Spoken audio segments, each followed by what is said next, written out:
Bien, donc aujourd'hui, je vous propose effectivement de parler de cloud hybride.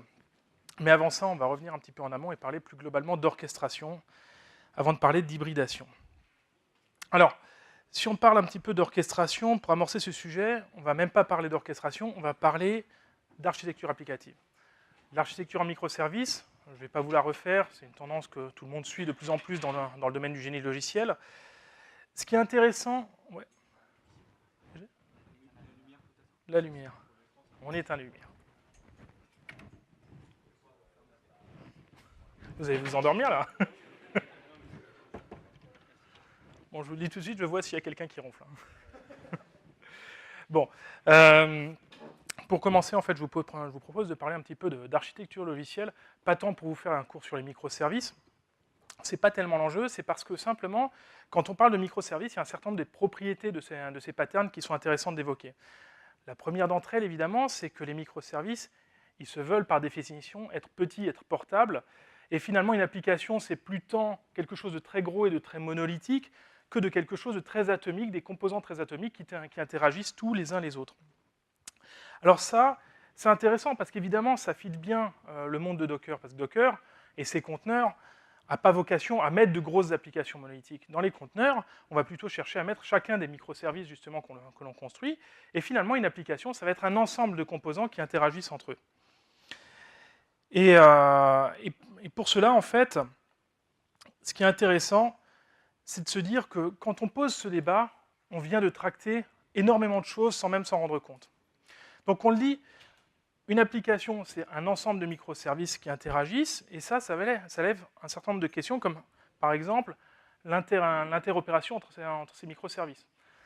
Dans le temps, on avait des USB qui étaient cette espèce finalement de tronc commun qui permettait d'intermédier les échanges entre les services, mais dans la philosophie des microservices, finalement, on est plutôt dans une démarche full mesh où tous les services vont interagir directement et librement entre eux.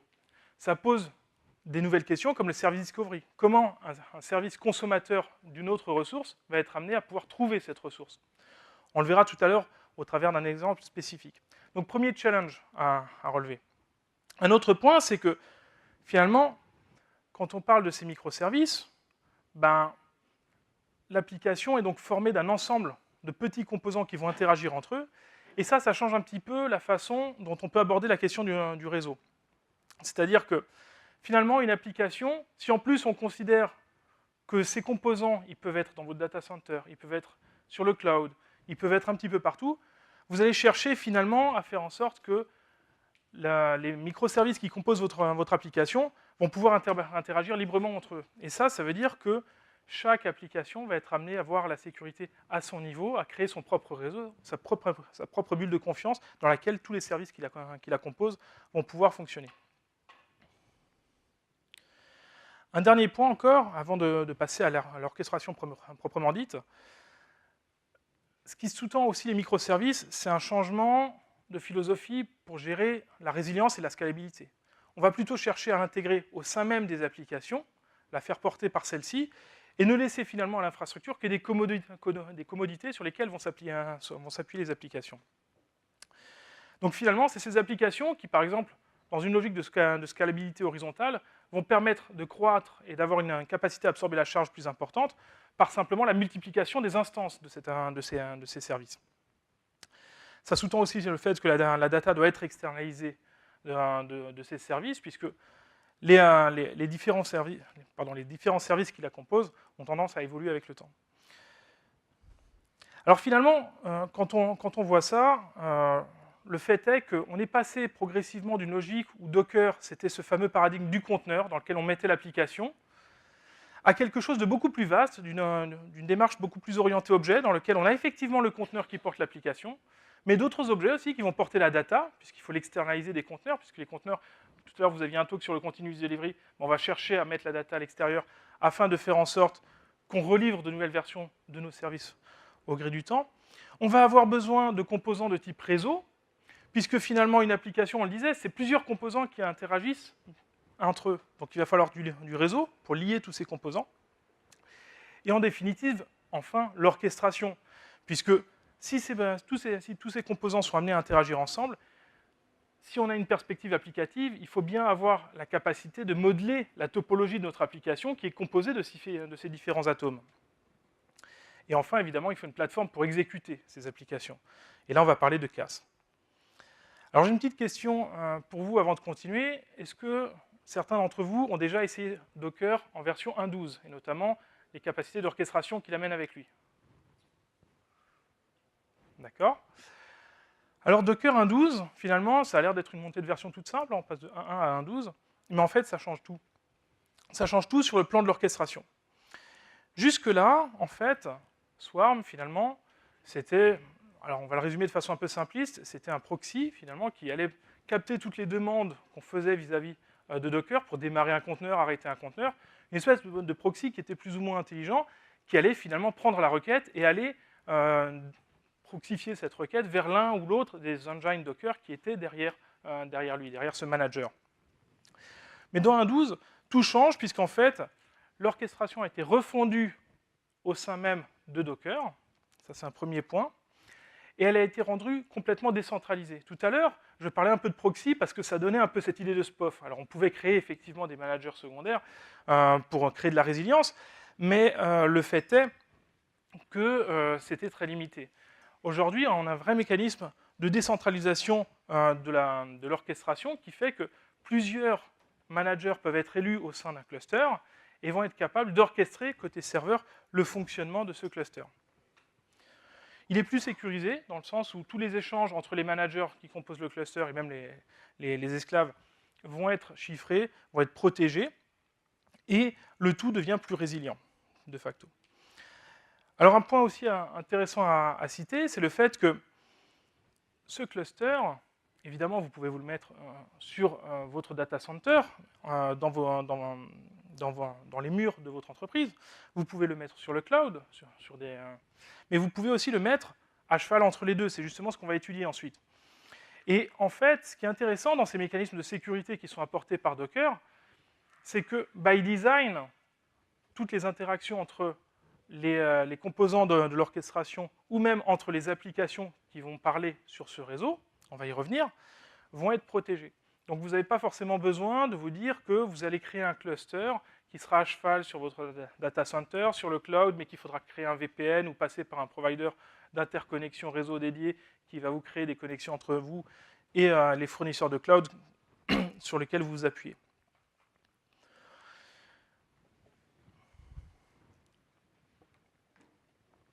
Alors, finalement, si on veut créer un cluster tout simplement dans cette nouvelle architecture très décentralisée, ben finalement, il y a très peu de choses à en faire.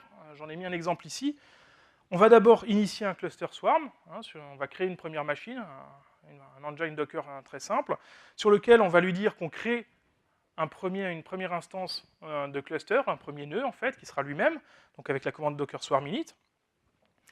Ensuite, on va la compléter en allant sur d'autres machines sur laquelle vous avez Docker installé et sur lesquelles vous allez faire un Docker Swarm Join en lui disant, avec les paramètres appropriés, que vous souhaitez rejoindre le cluster que vous avez initié. Donc vous précisez les adresses IP, vous précisez un token qui vous permet en fait, lorsque vous êtes sur la deuxième machine, de vous identifier auprès du cluster qui a déjà été créé sur la première. Et cette deuxième opération, vous pouvez la reproduire pour toutes les machines que vous voulez joindre au cluster. À la fin, vous aurez deux types de machines. Vous aurez des managers. Évidemment, pour des questions de résilience, il est préférable d'en mettre plusieurs. Mais vous pouvez aussi mettre des workers, des machines qui finalement vont simplement héberger des conteneurs, mais qui ne vont pas jouer ce rôle d'orchestration. Vu qu'il y a plusieurs managers, il y a un système de consensus. Derrière, ça utilise Raft, en fait, pour élire quel sera le manager qui prend et traite les demandes, et pour réconcilier la perspective, si jamais l'un des managers, notamment le leader, venait à sortir du cluster. Mais jusque-là, on n'a pas apporté de valeur supplémentaire, puisque finalement, on a dit, on a un cluster, il est orchestré, mais en fait, ça sert à quoi? Il se passe quoi, en fait? C'est ça la question qui se pose. Avec le manager, dans le temps, finalement, on allait envoyer une demande pour créer un conteneur, et puis en fait, l'orchestrateur, cette espèce de proxy, allait simplement démarrer le conteneur sur l'une des machines qui composait son pool de ressources. Mais là, on va beaucoup plus loin. On va beaucoup plus loin, puisque dans cette logique objets que j'évoquais tout à l'heure, on a dit qu'il y a des nouveaux objets qui étaient rentrés dans la philosophie de Docker, les réseaux. On fait un Docker Network Create pour créer un réseau. On va voir un petit peu comment ça marche tout à l'heure. On a des objets volumes pour stocker de la data. Mais il y avait un objet qui était historiquement géré de façon plus transactionnelle. Docker Run, je crée, j'arrête un conteneur, je le démarre, je l'arrête. En fait, lui aussi, on lui a donné cette logique d'objet, puisque maintenant, on n'interagit plus directement en faisant des Docker Run pour arrêter ou démarrer un conteneur. On va parler de service. Un service, finalement, ça décrit le fonctionnement d'une image Docker et de ses paramètres sur le cluster. Et c'est là que vous allez voir tout ce que change l'orchestration pour ce service. Admettons que j'ai un front-end que je veuille faire fonctionner et que j'en veuille 5 instances qui fonctionnent. C'est logique, finalement, on parlait tout à l'heure de microservices, de scalabilité horizontale, on est toujours dans cette logique-là. Je veux un front-end, je veux le scaler à un certain nombre d'instances. Je vais déclarer un service, Docker Service Create, je vais lui donner un nom, je vais l'assigner à un réseau de ce cluster, et je vais préciser le nombre de réplicas que je désire. Dans l'exemple suivant, j'en ai 3. Enfin, comme traditionnellement, ou presque traditionnellement, on va voir la subtilité, je mappe les ports entre le port du conteneur et le port du host. Et évidemment, je précise l'image associée à ce service. Ça semble pas très différent, mais en fait, ça change tout. Parce que là, je ne suis plus dans une démarche transactionnelle, je suis dans une démarche déclarative. Je dis ce que je veux. Je veux 3 réplicas d'une image donnée avec un certain mapping de port. En fait, ce qui va se passer, c'est la chose suivante.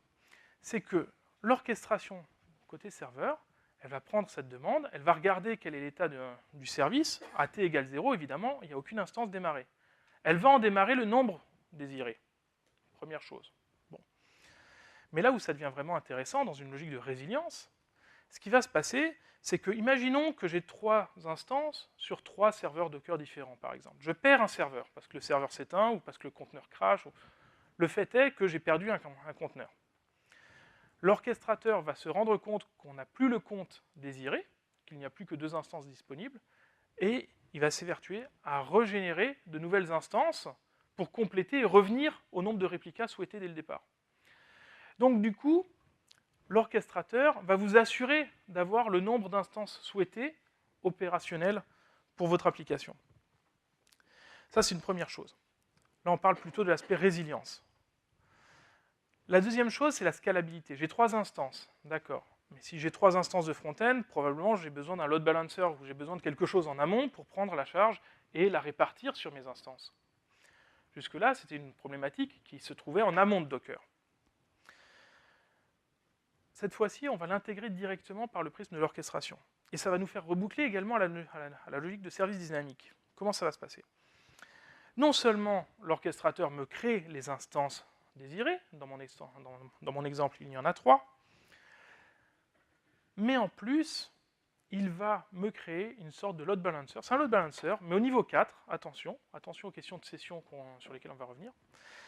Il va me créer un load balancer dont la VIP, l'adresse IP d'entrée sera disponible sur chacun des nœuds du cluster, et elle permettra d'équilibrer la charge sur l'ensemble des conteneurs associés à ce service. Je vais la refaire. Admettons que j'ai 3 serveurs de mon cluster. Eh bien, quel que soit le serveur sur lequel je veuille rentrer, sur le port 80, un mécanisme intégré, en fait c'est IPVS qui est utilisé pour faire ça, va capter ce trafic et va le load balancer sur l'une ou l'autre de toutes les instances de mon service disponibles, sur n'importe lequel des 3, fût-il hébergé localement ou sur un autre host. Parce que je le rappelle, tout à l'heure, on a associé notre conteneur, enfin nos conteneurs à un réseau qui est transverse à notre cluster. Donc du coup, ça peut rentrer par n'importe quelle machine du cluster, et ensuite ça sera load balancé sur toutes les autres. Et là, ça nous fait reboucler avec les questions de service discovery qu'on évoquait tout à l'heure. Parce que finalement, il y a une forme de service discovery intégré à Docker qui fait que finalement, à ce service, il va finalement gérer une forme de load balancer intégré qui va équilibrer la charge sur toutes les instances. Et évidemment, si vous rajoutez des instances, on parlera de scalabilité tout à l'heure, on rajoute des instances où on en retire, implicitement, évidemment, le load balancer associé va rajouter ou sortir des nœuds qui correspondent. Donc finalement, cet orchestrateur, là, on commence à en sentir les vrais effets. Résilience, on perd un nœud du cluster, il va régénérer des images pour équilibrer la gamme, pour avoir le compte d'images ailleurs sur le cluster, sur les nœuds qui restent présents.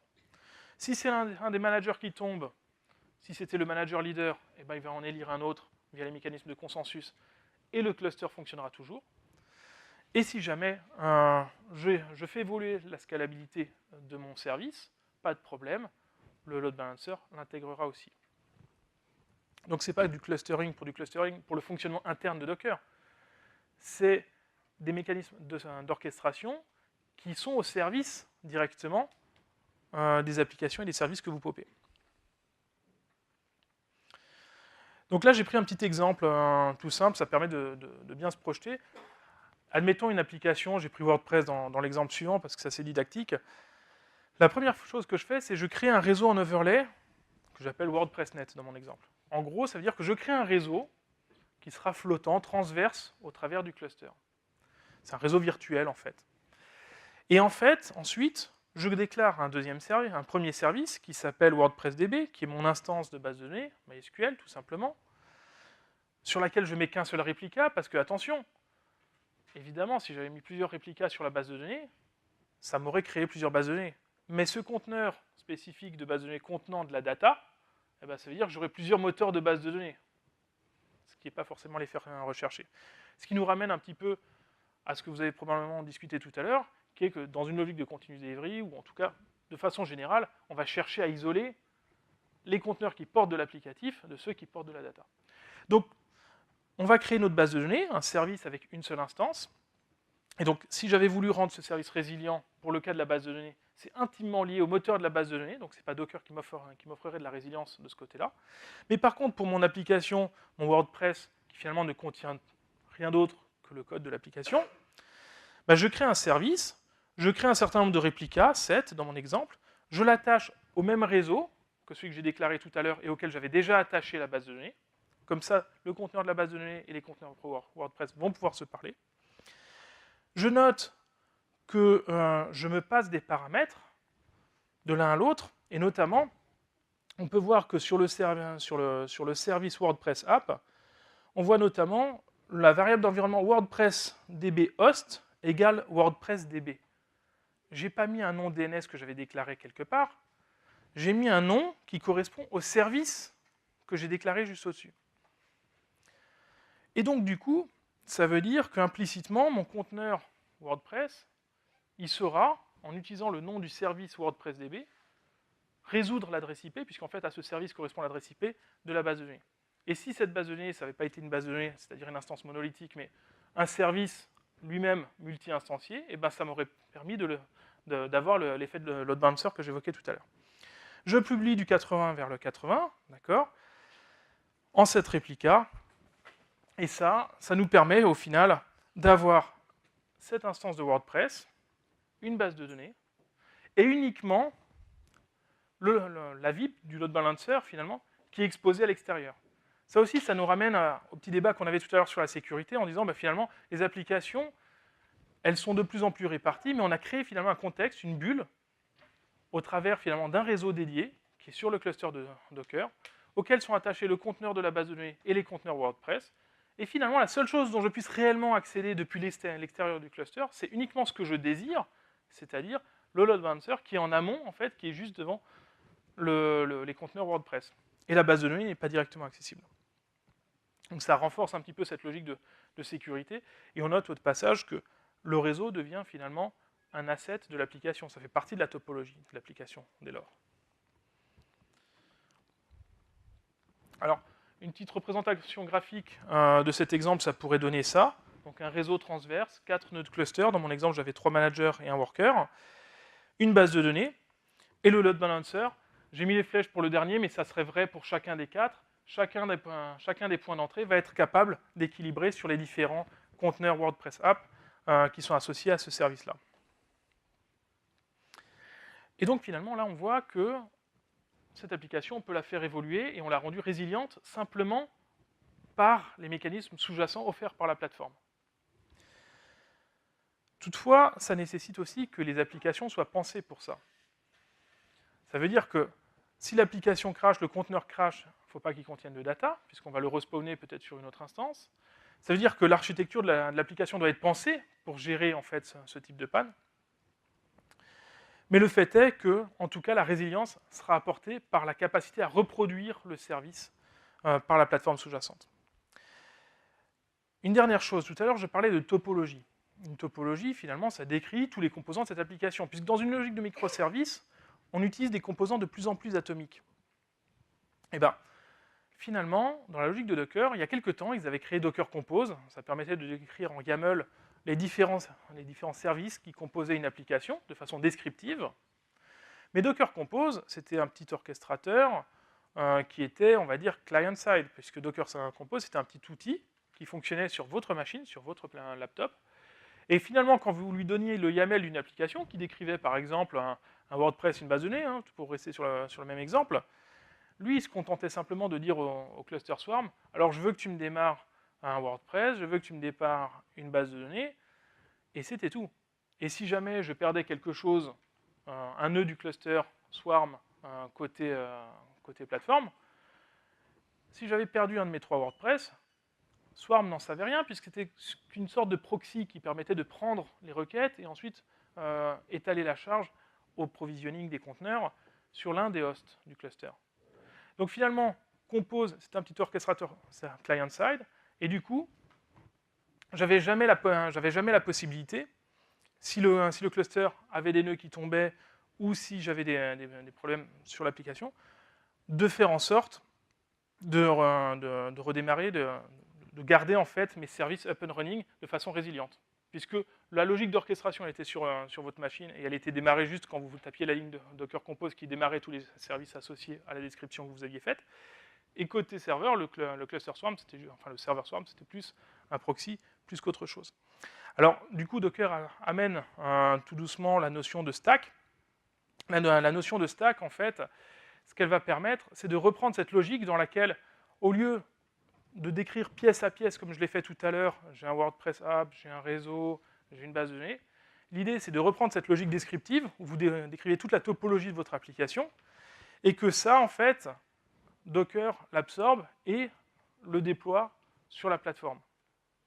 Donc finalement, on arrive à une logique dans laquelle votre application, qui est très granulaire, vous la modélisez sous la forme d'une topologie, et cette topologie, la plateforme va l'absorber et va la faire fonctionner pour vous, en vous garantissant en tout cas que les instances seront toujours disponibles pour vous.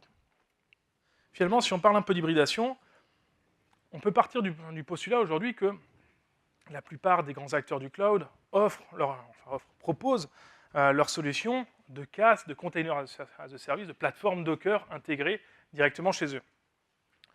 Il y a Amazon avec ECS, il y a Azure, il y a Google, tous le font. Et bien d'autres.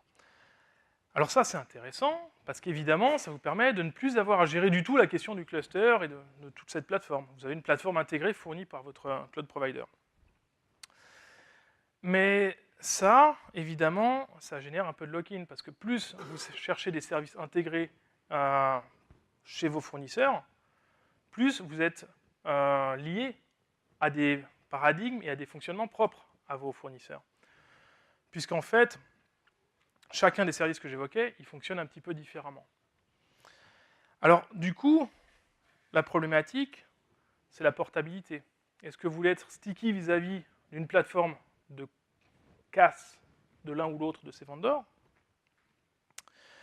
ou pas?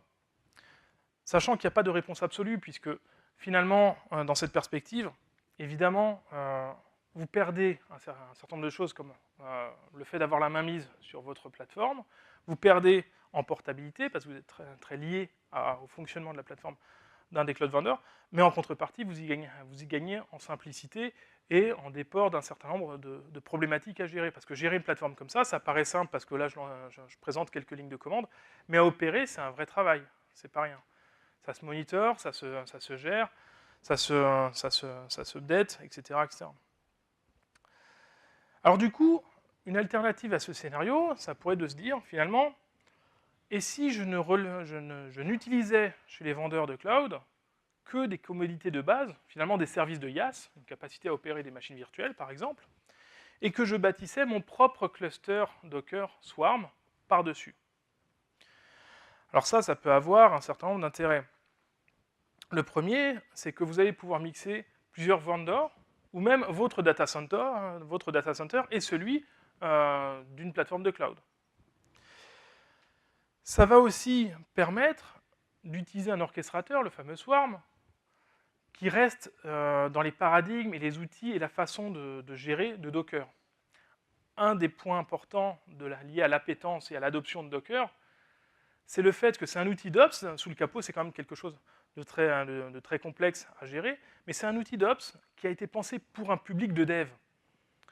Les principes de Docker, la logique du conteneur, le fonctionnement de son API, plus globalement tous les paradigmes qui font Docker, sont facilement compris par beaucoup de monde, et c'est aussi ce qui explique l'adhésion de tout le public pour cette technologie.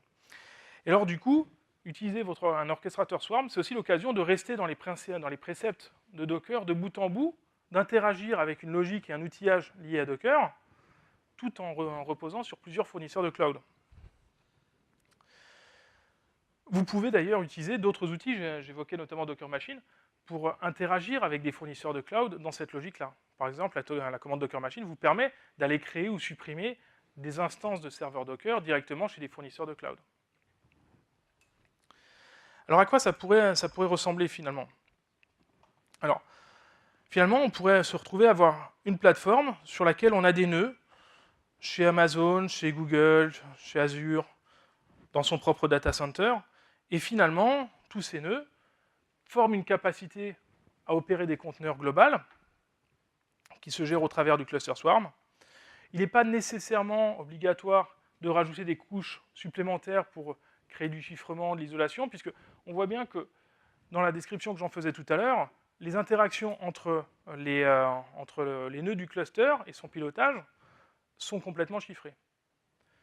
Donc du coup, vous pouvez directement créer un cluster par-dessus en fait, votre data center et des plateformes tierces. Ce n'est pas non plus qu'une question de portabilité ou de garder la main, le contrôle sur la plateforme, ou d'ergonomie aussi, le fait d'utiliser les paradigmes de Docker. Ça peut vous aider dans un certain nombre de scénarios assez intéressants. La migration progressive. On peut évidemment créer une plateforme directement chez un cloud vendor, mais dans une logique de migration progressive, ça peut être intéressant de commencer tout simplement par bâtir un cluster chez soi, de commencer à y déplacer des applications, et pourquoi pas de rajouter progressivement des nœuds d'un cloud vendor et de déplacer en fait vos assets progressivement vers des serveurs du même cluster qui sont eux hébergés chez votre cloud vendor. Donc ça peut vous permettre de créer une période BISO progressive au fur et à mesure où vous faites sortir vos assets historiques et vous les remplacez par des serveurs du cloud. Ça peut être intéressant dans des scénarios d'élasticité ou de débordement. Parce que par exemple, typiquement chez les marchands web, il y a cette logique de cyclicité, il y a bientôt le Black Friday qui va arriver, dans laquelle tout au long de l'année, ils ont besoin d'une certaine capacité pour prendre en charge le trafic des consommateurs qui viennent sur leur site. Et à certains moments, dans des opérations clés, ils ont besoin d'un débordement de capacité. Finalement, plutôt qu'à d'avoir tout chez soi et d'avoir trop de serveurs pour gérer les phases ponctuelles de débordement, ou de tout avoir sur le cloud perpétuellement, parce que la rationale économique, il faut la prendre en considération. Ce n'est pas forcément intéressant de mettre systématiquement tout sur le cloud, dans certains cas de figure. Donc vous pouvez imaginer des scénarios hybrides dans lesquels vous avez finalement vos ressources de base, qui permettent d'assurer le flux général, et de déborder la charge en provisionnant des serveurs supplémentaires dans votre cluster logique, et en y rajoutant des conteneurs, finalement, pour accroître la charge de l'application. Ça permet de multiplier les points de présence aussi. Ça permet, pourquoi pas, alors moi je travaille dans une banque, mais c'est pour ça que je parlais de trading, pourquoi pas, on pourrait même imaginer de se dire que dès lors qu'on a un cluster virtuel par-dessus plusieurs vendors, on peut essayer d'arbitrer, par exemple, par le coût, entre les différentes plateformes qui sont proposées. Et finalement, vous pouvez toujours dire, j'arrête mon conteneur chez l'un et je redémarre chez l'autre. Mais attention, tout ça, ça requiert encore et toujours, et c'est pour ça que j'introduisais la présentation avec ça, ça requiert que les applications soient pensées pour ça. Ça requiert que les applications soient designées, architecturées pour pouvoir être scalables de façon horizontale, simplement par le rajout d'instances. Ça requiert que les applications soient capables de gérer la résilience et la tolérance à la panne comme ça, parce que si on veut faire du scale down, ça veut dire on arrête des conteneurs. Il y a des applications, si on les arrête de façon brutale, elles perdent le contexte, ça peut avoir des impacts. Donc il faut prévoir des applications qui sont pensées pour ce genre de choses. En termes de scalabilité, ça nous amène à un deuxième finalement point, c'est qu'on peut parler de scalabilité des services, c'est ce que j'évoquais au début de la présentation, unitairement, mais on peut parler de la scalabilité du cluster, finalement. Parce que finalement, si un cluster, ça se borne, alors je simplifie un peu la picture, mais techniquement, si l'accroissement de la taille du cluster, ça se traduit par une commande Docker Machine pour créer une nouvelle machine chez un cloud vendor, ou même votre data center, parce qu'il y a un driver pour VMware, par exemple. Donc, si vous avez une commande qui permet de popper des nouvelles instances, et que c'est encore juste une commande de plus pour l'adjoindre au cluster, la scalabilité de votre infrastructure, elle en est d'autant plus facilitée. Alors on va parler un peu d'une autre forme d'hybridation maintenant.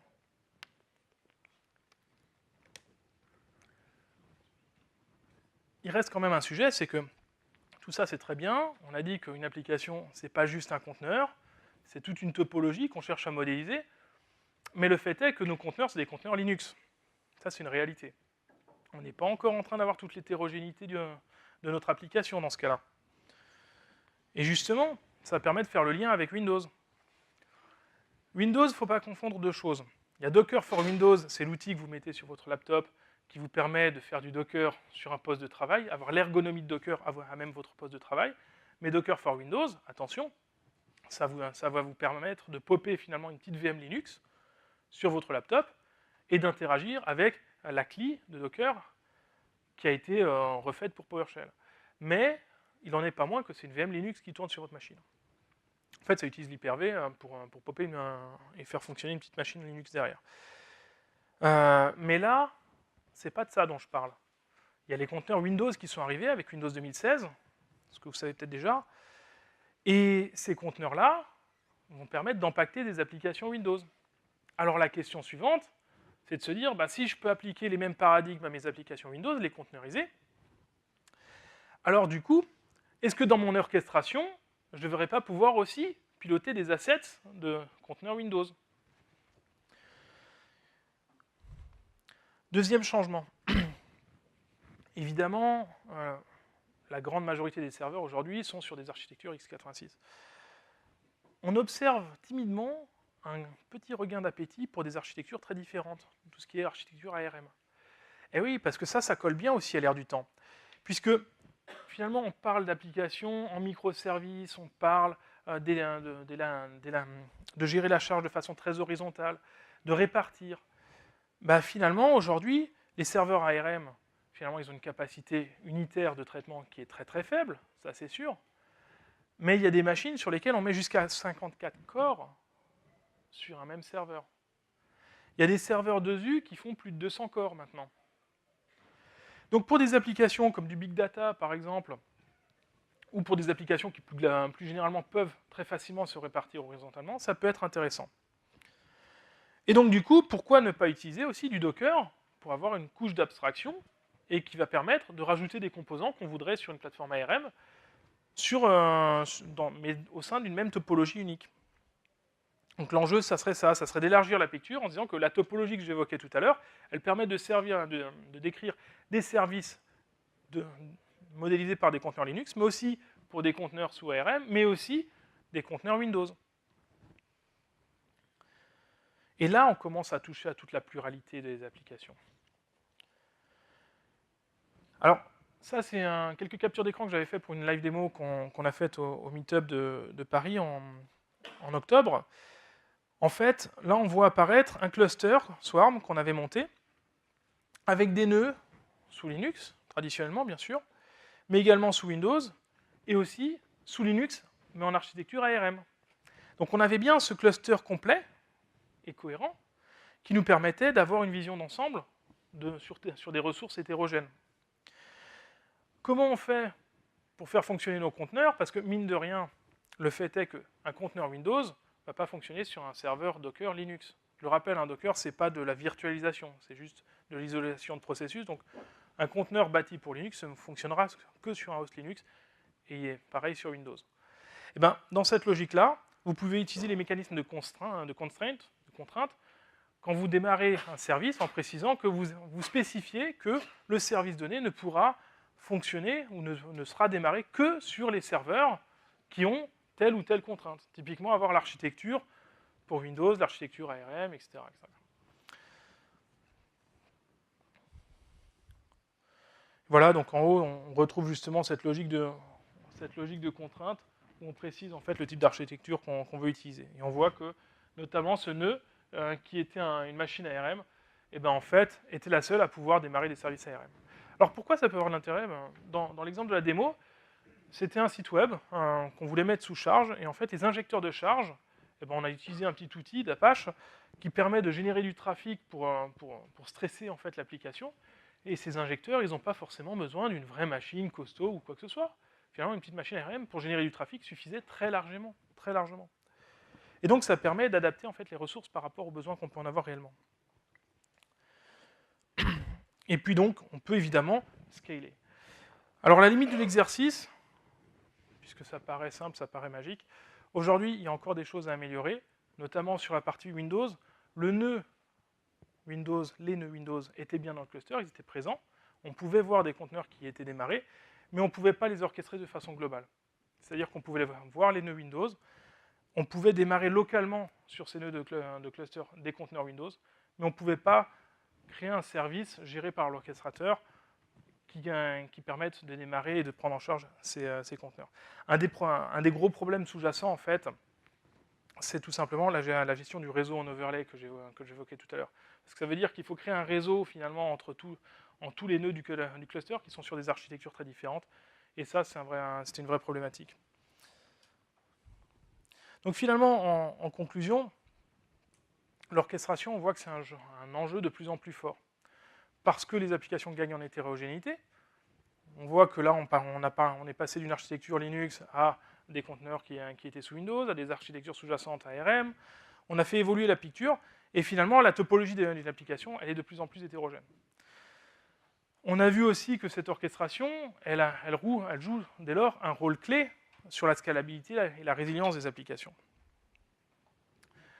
Dans ce talk, l'idée, c'était aussi de dire que, finalement, on peut essayer de vouloir garder le contrôle tout en s'appuyant sur le cloud. Finalement, on ne concède au cloud que des couches basses, du IaaS, et on garde le contrôle sur notre propre plateforme. Et pour finir, Swarm, ça peut être un petit peu la clé de voûte, justement, de cette plateforme qui propose une abstraction par rapport à des commodités et à des ressources diverses au sein de votre data center.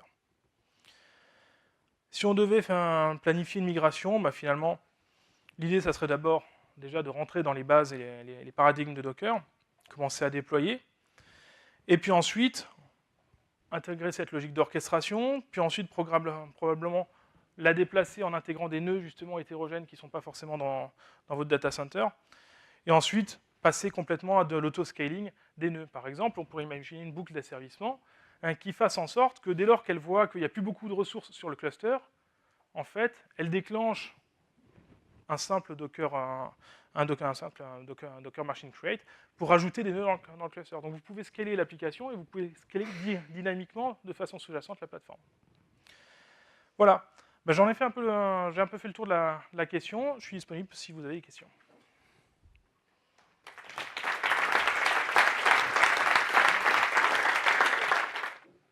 Alors la question, c'est qu'est-ce qui va se passer sur l'orchestration maintenant qu'on voit qu'il y a une orchestration intégrée, le Swarm Mode, dans Docker 1.12, et alors qu'on avait une toute autre façon de gérer Swarm avec des managers Swarm, avec des agents Swarm au précédent.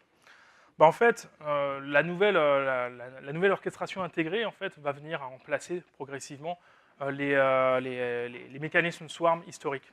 Donc du coup, faites attention, parce que dans les documentations, on retrouve encore pas mal d'informations sur l'ancien mode.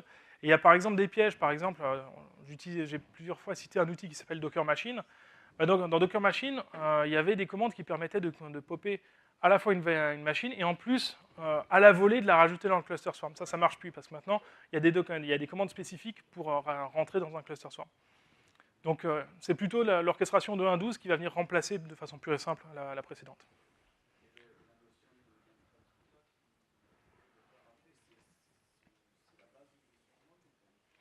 Je pense que c'est quelque chose de différent. Mais je ne saurais pas assez en parler pour détailler plus. Oui. Ouais. Ouais. Mmh.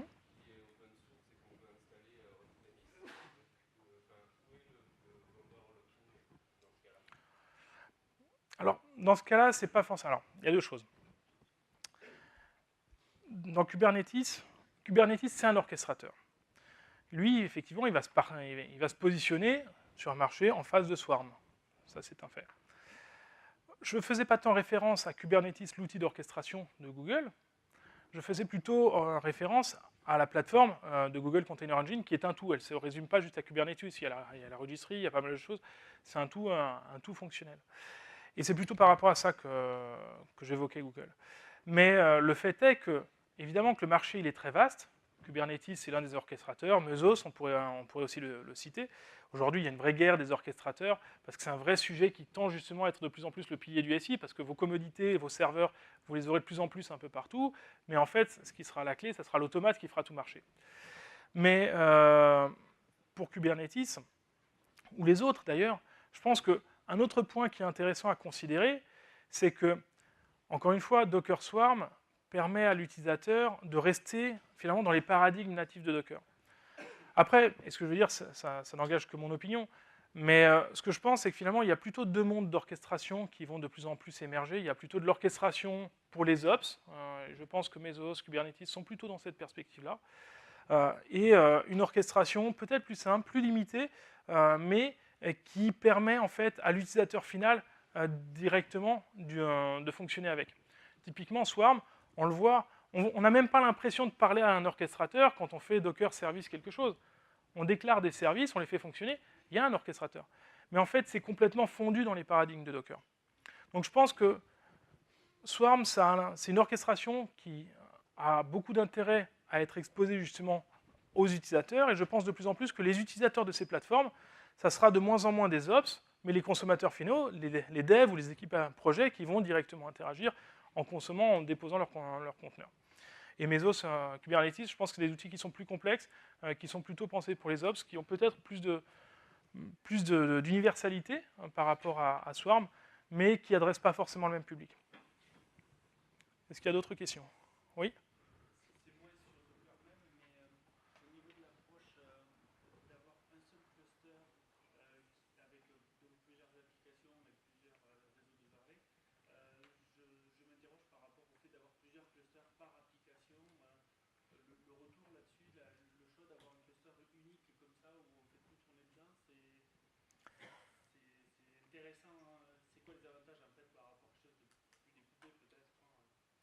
Alors, pour reformuler la question, je vais y arriver. La question serait quel est le bénéfice d'avoir un orchestrateur un petit peu central qui aurait une hégémonie sur l'ensemble des ressources, plutôt que plusieurs orchestrateurs ou plusieurs plateformes distinctes pour gérer des technologies ou des portions de SI différentes ou des applications. Je pense qu'il y a comme principal intérêt dans le fait d'avoir une gestion globale cette logique que si on prend l'aspect multi-vendor, vous allez pouvoir travailler sur des scénarios d'élasticité.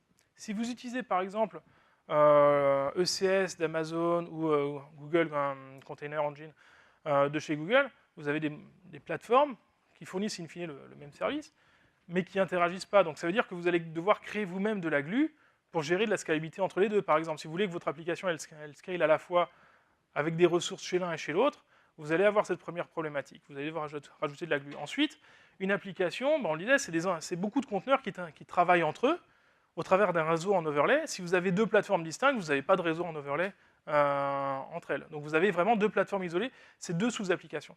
Ce qui est intéressant, c'est de créer un contexte dans lequel vous avez une plateforme qui a une vision logique de votre application. Et c'est un peu vers ça que tend DockerStack. À la fin, vous avez finalement un descripteur de ce qu'est votre application, et vous avez une capacité à opérer votre application. Le reste, c'est de la tringlerie technique, finalement, qui n'a pas forcément vocation à être exposée trop directement aux consommateurs finaux. Oui.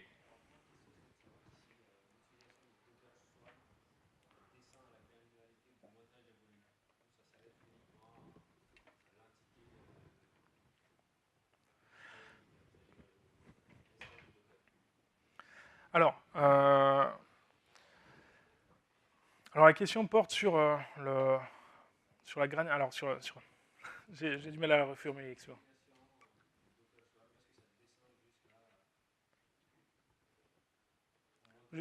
D'accord. Les volumes au sens Docker volume. Ouais. Alors, théoriquement, la réponse est oui, dans le sens où finalement les Docker volumes, c'est des objets, au même titre que les Docker Networks, au même titre que les Docker Services maintenant, qui forment finalement de la vision d'ensemble de la topologie. Mais aujourd'hui, il y a beaucoup de limitations liées à l'utilisation des Docker volumes quand on veut faire du swarm, que ce soit le swarm historique ou que ce soit le swarm en version 1.12. Aujourd'hui, c'est beaucoup plus contraint parce que toute la problématique, c'est bien d'associer finalement un conteneur qui contient une application à un point de un stockage, un objet qui porte de la data. Mais vu qu'on est sur un cluster, on n'est pas forcément sur le même hôte, etc. etc. Et aujourd'hui, cette problématique, elle n'est pas forcément très, très bien prise en charge. C'est encore assez jeune. Mais ça doit tendre vers cette logique-là, effectivement. Oui.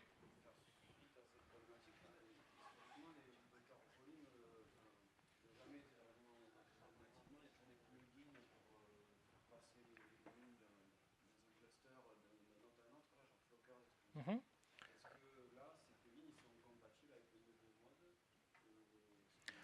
Aujourd'hui, moi j'ai assez peu de retours dessus. Je ne serais pas forcément très bien placé pour vous en parler.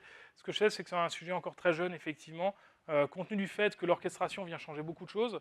Déjà, il y a les changements sur 1.12, et même plus largement, avant ça, il y avait déjà cette question qui commençait à se poser avec le Swarm Manager, parce que les volumes, il y a forcément une adhérence locale, géographique, j'ai envie de dire, la plupart du temps, entre le conteneur qui porte la data et le conteneur qui porte la partie compute. Et aujourd'hui, ils travaillent sur ce sujet-là, mais j'ai pas beaucoup plus d'éléments à partager.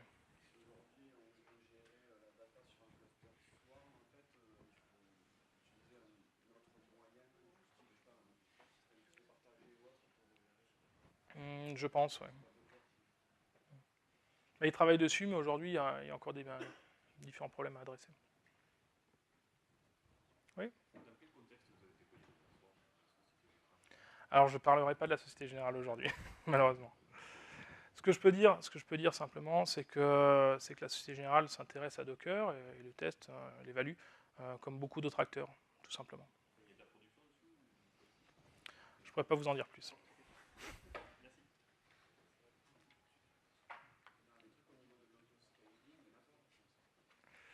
De l'autoscaling, non, il n'y en a pas.